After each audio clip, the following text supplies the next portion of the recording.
Hey, welcome back. All my right, thanks for tuning in to check out your boy P-Phone. Yeah, I'm out here with nothing on but the chains. My church clothes. But this is part two. But that's what I just got finished doing. I'm gonna continue on, but I gotta go through my ritual. Writers and 25 rules to live by. Storytelling. Story with a message. Message in the story for life. I'm giving life lessons. I'm using the book, but it's all the same to get you to understand, to know one thing. We got our goal to know thyself. Okay? Let's go. And the number saying, you tuning in, you must be getting something out of it. So I'm going to keep on giving it to you. Let's go. Right thinking mission. That's what I'm on. Is to enlighten, inspire, educate, and motivate you, the individual, to a higher spiritual level of enlightenment by any means necessary, trying to get the job done. Right thinking is way of life, and that's what it is. Through mental and spiritual discipline daily will help and guide you to obtain your goal of spiritual enlightenment, aka know thyself. My mission is to get all right thinkers to do just that, and I'm trying hard. So work with the brother, make it a little easier, tune in and get your lessons and know thyself. Let's go. Do you know you? Rhetorical question, but what of these people are you? You figure that out and go from there. If you need some help, stay tuned. I got you with that. That's what I do for you. A person who knows not and knows not that they know not, foolish, disregard them. A person who knows not and knows that they know not, oh, simple. You teach them. That's what I do. What I do for you. I appreciate you too. Stay tuned. I got you. A person who knows not and believe that they know, it's a lot of that going on. Dangers, avoid them. I do. A person who knows, but knows not that they know. Yeah, it's a lot of that too. They're asleep spiritually. I'm a spiritual law clock here to wake all y'all up with knowledge of self. Come on now, let's go. A person who knows and knows that they know is wise. Follow them. All these persons reside in you. Right? Think and know thyself. And to my yacht, be true. I left off with Sheta. Understand that Sheta is a mystery. It also means hidden. Now we're going to go down to Sheta Netter. Netter is God, hidden God. Sheta Netter means to seek us about the divine self. We call him God, they call him divine. Same person. Okay, here we go. The book of coming forth by day represents the second level of Sheta, aka right thinking philosophy. Sheta Netter means the way or wisdom of the hidden divinity, which is behind all creation. Him, okay? We call him the all-encompassing, the absolute Brahman in some places. The all, it's all one God, just different names. Name don't mean a difference. Why? Because they all talk about the same person. So let's get past the, well, my God bigger than y'all. My God, the most high God. I don't subscribe to that nonsense. But watch this. This level is the second level. Okay. Religion has three levels. But remember, this is only the second level of practice. Religion has three levels of practice. We wrote that down for you also. The first is the myth, the story. We all know the story. Yeah. Which includes what? The traditions, the stories, and everything related to it. The next stage, here you go, is the ritualization. That's today, church going, fellowshipping, raising the roof, thanking the Lord, praising God, giving thanks, giving prayer, all that good stuff. That's fine. Okay, that's only two.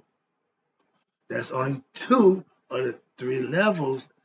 And anybody know? I know a fellow as a master mason. It takes 3 degrees to become a master.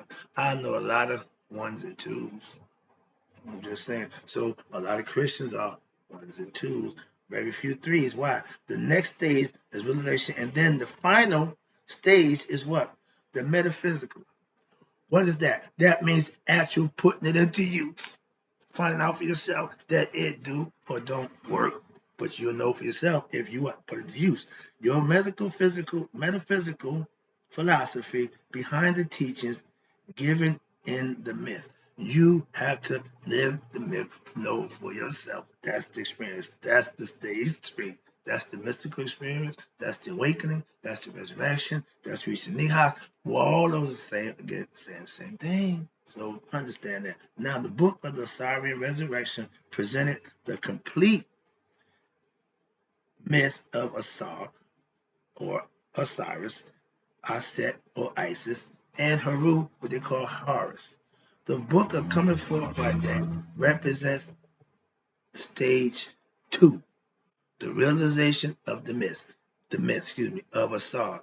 And through, watch this, the practice of the ritual contained in the book, it is possible to feel, to think, act, and ultimately what? Experience the same fate of Asar. Spiritual enlightenment. Ding, ding, ding, ding, ding, to know thyself. Thus, a spiritual aspirant, which all right thinkers are, is to what? Understand. You need to understand that he or she has what? Incarnated spiritually in the physical world on earth and has been dismembered by what? Your ego tearing you apart and don't even know it. Half of us suffered through that and ain't never put us together again. Humpty Dumpty had a big fall, fell off the wall. All his horses, all his men couldn't put him back together again. That's you not being able to figure out how to get yourself together. There's another play on symbolism that y'all don't even get. So moving on. I don't play that game. I got a bunch of them, but right now let's talk about this I set and understand the hieroglyphs of the mystery system I'll take you to. But right now we're understanding Sheta Netta, the hidden God. Watch this. You have been incarnated and dismembered by your ego, egoistic thoughts and actions. We are what we think. So when you act on that thought, be it good or bad, once you act on it, you're responsible. Watch this. But however, by gaining an understanding of what? The hidden mysteries, it is possible to what? Reach a state of beatitude, bliss, and resurrection just as a soul. You live on to the afterlife if you live a righteous, virtuous life here. And if your ego kills you, you still live on in the afterlife, metaphorically. Therefore, watch this. A serious right thinker should see every aspect of his or her life as what? As a ritual being played out in which the soul within them is a soul, is what? Struggling to what? Be reborn again. To know himself, you got to wake up. The memory, you don't know who you are. You're a soul in the flesh, aka Haru, the child, the resurrected one. This spiritual rebirth right there is accomplished by what? The practice of listening to the teachings, practicing them, and what? Meditating upon them. Those are 3 phases of learning again. Now, with the understanding of the hidden knowledge, you can see that all of nature around you is divine. It don't have a mind of its own. It just does what it's supposed to do. It don't have to think. It don't feel guilty. It don't feel good, bad, or indifferent. It just does what it does. That's nature. He gave us free will and conscience so we can know who we are, become better people, and raise to the next level so that we can go, when this physical body is over, go for eternity in that life. Because the spirit don't die. The spirit has to go somewhere where it can rest for eternity. That's the doo-wop. That's the next level. The afterlife. They had a concept. Well, nobody died and came back and told us what's on the other side. Duh, duh, duh. Okay. But that mindset, don't get enlightened. Don't live right, don't do right. You surely won't get nowhere.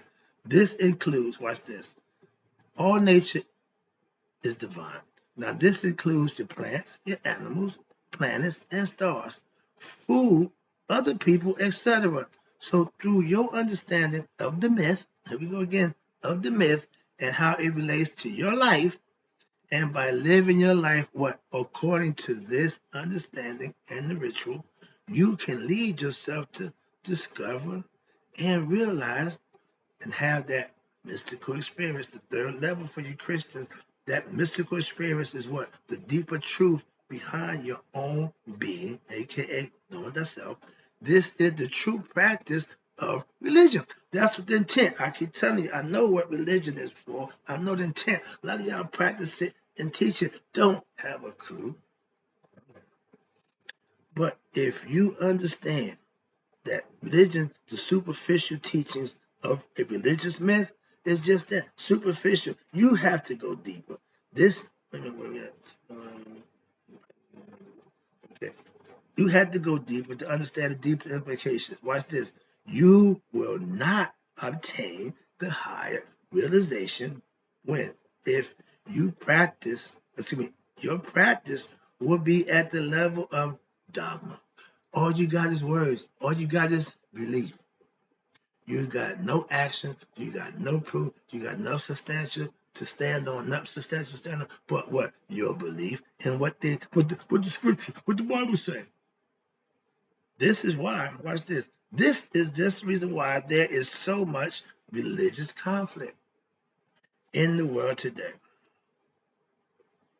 It ain't my words. I'm reading from the book. Man, I'm just putting it out there. I learned, I studied, I read, I have my own concepts and viewpoints about that. And I agree 100%. You got over 600 denominational Christians. Why you need so many? We have but one denominational commission concepts, my God. I remember when I was a kid, ice cream, go to ice cream, vanilla, chocolate, strawberry. Okay, three things. Okay, you might want chocolate. Hell, you can have all three of them and be good. Metropolitan. Okay, Neapolitan, whatever. But that means you got all three. You like vanilla? Get vanilla, chocolate, strawberry. But if you want them all three, you can do that for you. Now you got 30 something flavors. Ain't nowhere in the world you can eat all of them ice cream. But if you don't, I'm a butter pecan man, so I make it real easy. Every now and then I might throw a chocolate in there. But I know what I know. I know what I like. So I don't need a whole bunch of choices. Just give me what I like. Okay. When there's a bunch of choices, there's a bunch of confusion called chaos, no order. Okay. At the level of dogma, watch this. At the level of dogma, that's why so many religions started at that point. Now you got dogma level. Each religion, watch this. At that level, each religion has what? Different myths and rituals, and therefore little, if any, common ground upon which to come together. They're not Pentecostals ain't gonna hang out with the whatever. Why? They ain't gonna change their view. I'm a Mason. I understand. I asked my past master years ago. I said, "Well, Grand, why is it we got international oriental, 3 letter, 4 letter?" He said, "Well, brother, right? Nobody wants to give up their power. So long as you're in power, that's all you care about. You don't care about being right. You don't care about. You just care about. I'm gonna wear my hat. In Masonic order, he who wears the hat runs the house. I worship Master for a long time. I love having my hat on in the house. That's okay. So my little ego trips. I was, everybody said they got their hat on. I'm going to wear that. So yeah, that's a trip. That's why I laugh quickly. I know when Trump was president. Now I know how the ego works. The ego trip, sitting around with money, it's flat, all that. Yeah, the ego is when you want to just express yourself. I get it, I understand. So yeah, at this point, but then I was ego tripping like everybody else. I could see Trump walking past the mirror. I'm the president of the United States. So I know what it is to ego trip. But watch this. Now at that level of dogma, you got plenty of people got got no common ground. At that level, each religion has different myths and rituals, and therefore little, if any, common ground upon which they come together. That's my point. Now, watch this. The results of this bungle and misunderstanding, and more important, spiritual ignorance, have been personal disillusionment, and it had led to personal disillusionment and wars. Every war was fighting over God. Mason, Knights Templar, they were on a crusade for God to kill everybody who wasn't one of them. Oh man, I laugh at that. Yet, at the mystical or metaphysical level, well, man, I got a little bit of time. All religions are what? Actually pointing toward the same goal, that of spiritualization. We have to be spiritual. We are spiritual beings having a human experience. Once we get understanding, and we can do that with knowledge and reading and studying, we should know better. Moving on. Let's talk about Sheta again. No. Thus, you got Sheti. Sheti is what? Spiritual discipline or program to promote spiritual evolution, which was used in ancient Egypt. Now we can begin to what? Discover the teachings of spiritual program. Oh, yeah. These all fall under the broad term, excuse me, Smatawi, spelled Smatawi, or y'all know me from back in the day. I first started out Egyptian yoga. Yeah, I graduated. I'm off, so it changed.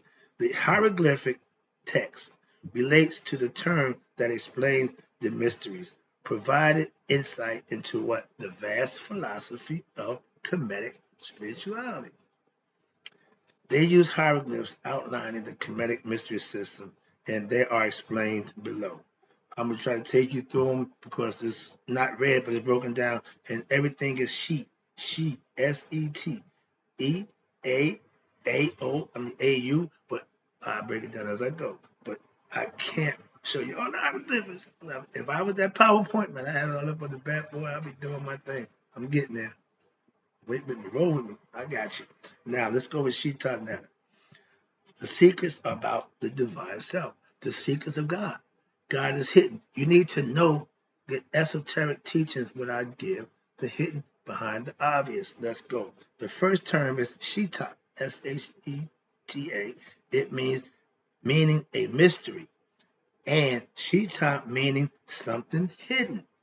This leads us to more hieroglyphics. They got the little part there. Okay, I ain't go through that. But then it says Sheta or Sheta, Shetau, something hidden and difficult to understand.